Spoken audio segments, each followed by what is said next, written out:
Good morning, everyone. So for today's class physics, we're gonna enter a new chapter, kinetic particle theory. Okay, so this chapter here from your textbook will be in Unit 9, okay, which is known as kinetic model of matter. Okay, so what is matter? Okay, so matter is anything that has mass and occupies space. Okay, this says that everything in this world are made up of matter. Okay, matter can exist in three states, which are solid, liquid, and gas. Okay, so below here, this table shows the properties of each of the state. Okay, let's see the solid. Okay, solid, it has a definite volume. Okay, which means that it has its own volume. Okay, it has a definite shape. Okay, its own shape. Okay, usually the structure of the solid is hard and rigid. Okay, very strong, and normally the solid, it cannot be compressed. Okay, not compressible. Okay, because this is due to the arrangement of the particles, okay, which are close together, okay, and that's why they cannot be compressed. Okay, for liquid, okay, it has a definite volume, okay, fixed volume, okay, but does not have a fixed shape. Okay, so because it takes the shape of its container, okay, and also can flow, okay, the liquid can move, okay, and also not compressible. Okay, cannot be compressed. Okay, for gas, okay, it has no fixed volume and no fixed shape. Okay, and for gas, okay, the movement, okay, is always in the particles is always in movement. Okay, so that's why here it say can flow. Okay, and for gas, the particles can be compressed. Okay, compressible. Okay, now we go to the kinetic theory of matter. Okay, so this is to explain why the three states of matter behave the way they do. Okay, based on the following assumptions. Okay, so all matter is made up of a large number of small particles, okay, which is known as atoms or molecules. Okay, molecule means the group of atoms joined together. We call them as a molecule. Okay, so the small particles are always in continuous random motion or vibration. Okay, so this is known as the kinetic model of matter. Okay, if the temperature is high, okay, the faster the particle move. Okay, because due to the particle gain kinetic energy. Okay, and you know that kinetic energy is responsible for the movement. Okay, so the higher the temperature, the higher the particle will move. Okay, the higher the kinetic energy. Okay, the interparticle collisions are perfectly elastic. Okay, elastic means that both the kinetic energy and momentum are conserved in the collisions. Okay, so that's why stated here is elastic. Okay, the interparticle collisions. Okay, now we move on to the next slide. Okay, the continuous random motion of the particles in the different state of matter is shown by Brownian motion and diffusion. Okay, so Brownian motion is defined as the random movement of particles in a liquid or a gas produced by a large number of collisions with smaller and often invisible particles. Okay, as you can see here, these are particles. Okay, the blue color. Okay, you can see that it moves randomly. Okay, in all directions. Okay, start from here and then move here, up, down, left to the right. Okay, so we call that as a random motion of particles. Okay, so this is a evidence from the Brownian motion. Okay, so it's stated there. Okay, it's the random movement of particles in a liquid or a gas. Okay. Okay, now we go to the diffusion. Okay, diffusion is a process by which different kinds of matter in the same or different state mix with one another due to the random movements of the particles in the matter. Okay, normally, diffusing particles move from an area of high concentration to an area of low concentration. Concentration means the amount. Okay, same meaning as amount. Okay, so diffusion occurs fastest in the gases. Okay, because as you know, the particles of the gas are always in motion. Okay, and slowest in solid. Slowest in solid because the particles in solid normally they cannot move. Okay, so that's why they say slowest in solid, fastest in gases. Okay, this is related to the movement of the particles. Okay, so factors affecting the diffusion rate. Okay, so here you will see is the temperature here. Okay, rate of diffusion increase with temperature. Okay, so this is because the air molecules, okay, this one, okay, because the air molecules are colliding the smoke particles more vigorously and frequently. Okay, so this means that, okay, this one, okay, the air molecules have greater speed at higher temperature. Okay, so when the temperature increases, okay, a large amount of heat energy is converted to kinetic energy of the air molecules. Okay, so this will cause the molecule to move faster. Okay, the second point here, rate of diffusion is inversely proportional to the square root of its density. Okay, so let's see this example here. Just starting from here, okay, we have okay, you have water here. This is the water molecule. Okay, the purple color here will be the potassium manganate. Okay, let's say the crystal solid here. Okay, after 15 minutes, okay, as you can see that, okay, so let's see the bottom one here first. Here you can see that the purple color and the blue color, they are now mixed together. Okay, and the top here, okay, the amount of the purple color is, let's say, still small. Okay, it's still amount is not very high. Okay, compared to the blue color here. Okay, so okay, potassium manganate molecules can diffuse through the solution, okay, from a region of higher concentration to a region of lower concentration. So which means that it will move from here to here, okay, from higher concentration, okay, to lower concentration. Okay, so that's why here you can see the purple color, okay, is starting to diffuse into the water molecule. Okay, which means they're starting to combine with the water molecule.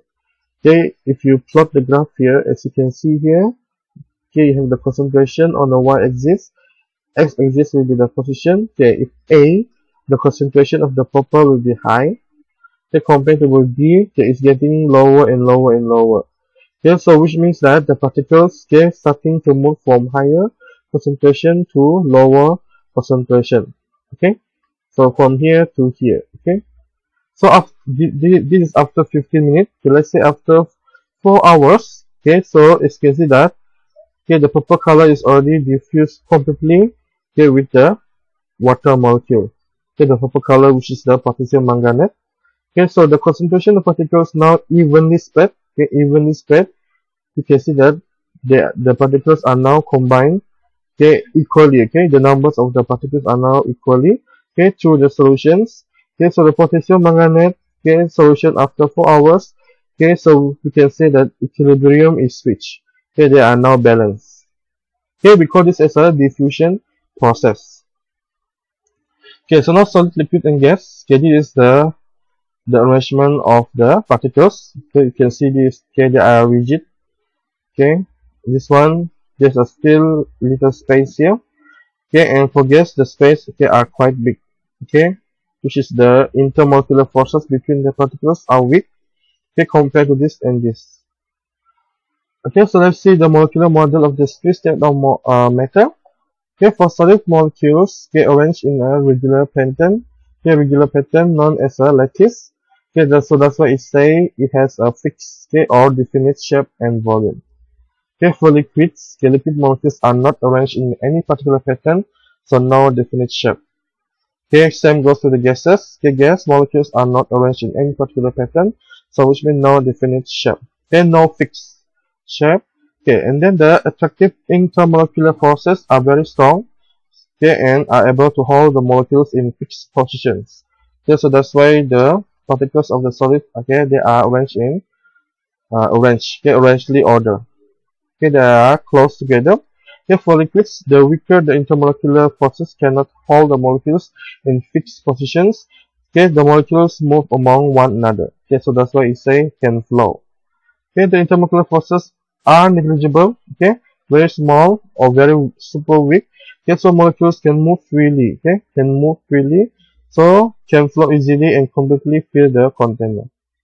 Okay, again, here for solids, the molecules are very close to one another, so that's why not compressible. Okay, molecules are slightly further away from one another than in solids, okay, so not compressible. Okay, for gases, molecules are very far apart from one another. They can easily move closer to one another, okay, which is known as okay, we can say that, okay, is easily compressible. Okay, because due to the molecules are very far apart from one another. Okay, and the last one, the molecules only vibrate about their fixed positions. Okay, so which means that they cannot flow and diffuse slowly. Okay, they cannot flow. Okay, and that's what they say. Okay, the diffusion take place in solid are the slowest. Okay, molecules rotate and translate randomly, which means they can flow and diffuse faster. Same goes to the gas. Okay, molecules rotate and translate, okay, randomly and freely, which means that they can move and everywhere. Okay, so they can flow because due to the reasons of they can flow and diffuse faster than liquids. Okay, so now we go to the change of state. Okay, so here you have the solid, liquid, and gas. Okay, solid to liquid, we call them as a melting. Liquid to gas is a boiling and evaporation process. Okay, then gas to go to liquid is known as a condensation. Okay, liquid go to solid will be freezing. Okay, so this one, okay, solid go to the gas, okay, known as a sublimation. Okay, so for this one, gas becomes solid. Okay, this is actually is also called as a sublimation. Okay, not condensation. This is wrong. Okay, you have to change it into also known as a sublimation. Okay. Okay, now we'll look one by one. Okay, melting. Okay, state changes. Melting is when a solid changes into a liquid. Okay, it requires a heat energy which transforms into kinetic energy, okay, allowing the particles to move. Okay, it is occur at a specific temperature known as the melting point, which is unique to each pure solid. Okay. For boiling, okay, boiling is when a liquid changes to gas. Okay, this one. Okay, the diagram here. Okay, also requires heat, okay, which causes bubbles of gas to form below the surface of the liquid, okay, allowing for liquid particles to escape from the surface and within the liquid. Okay, it normally occurs at a specific temperature known as the boiling point, okay, which is unique to each pure liquid. Okay. Now we go to freezing. Okay, something like this, the ice. Okay, so this freezing is when a liquid changes to a solid. Okay, this is the reverse of the melting and occurs at exactly the same temperature as melting. Okay, so therefore the melting point and freezing point of a pure substance are the same. Water will freeze and melt at 0 degrees Celsius. Okay, so it requires a significant decrease in temperature or loss of thermal energy. Okay, it do not need a heat energy. Okay, and occurs at a specific temperature which is unique for each pure substance. Okay, now we go to evaporation. Okay, evaporation. This diagram shows that it occurs at the top surface, okay, of the liquid. Okay, at the top surface of the water. Okay, so when a liquid changes to a gas, okay, we call that as a evaporation. Okay, evaporation occurs only at the surface. Okay, take notes this one. Okay, only at the surface of the liquids where the high energy particles can escape from the liquid surface at low temperatures, okay, which is below the boiling point of the liquid. Okay, the larger the surface area and the warmer the liquid or the surface, okay, the more quickly a liquid can evaporate. Okay, for most liquids, evaporation occurs readily over a range of temperatures, okay, and without the need for heating, as the particles at the surface absorb heat from the surrounding. Okay, you do not need heat energy, okay, because it only needs the heat energy from the surrounding. Okay, because of that, the evaporation process still can take place. Okay, the addition of the heat will accelerate the process. Okay, if you put heat, okay, if you heat the liquid, okay, it just add addition of the heat. Okay, will make the process take place faster. Okay, and boiling occurs if the temperature exceeds the boiling point of the liquid. Okay, this is called the evaporation. Okay, condensation, when a gas changes to a liquid, okay, usually on cooling. Okay, this is known as a condensation. Okay, when the gas is cool, its particle will lose their energy. Okay, and when they bump into each other, okay, they lack energy to bounce away again, so instead grouping together to form a liquid.